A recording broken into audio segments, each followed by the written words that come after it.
Is your wife suffering from nosebleeds? Does your child have tonsils the size of a 4+? Does your dog itch his skin like he's digging for a bone? Well, since we've moved, we've noticed during the colder months that the house is super dry.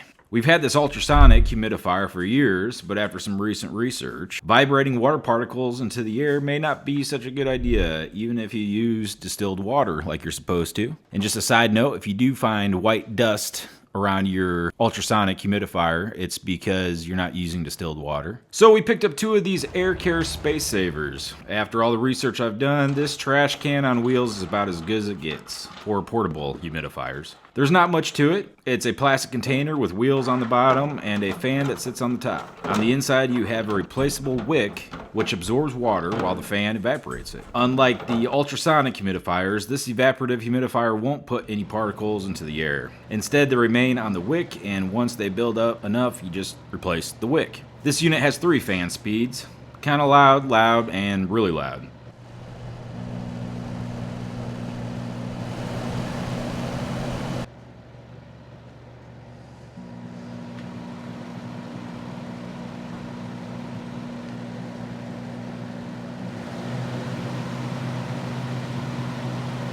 It holds 6 gallons, which is one of the reasons I chose this model. On the highest fan speed, I went through 6 gallons in 18 hours. Another reason I picked up this one is because you can fill it easily without taking anything apart. Just pour the water in the front. The humidifier has just 2 knobs. One works as a power button, kind of, when it does work, and the fan speed controller, and the other to set the humidity level. Once the humidity level is reached, the humidifier will turn off. If you have it turned up all the way to 65%, it will run continuously.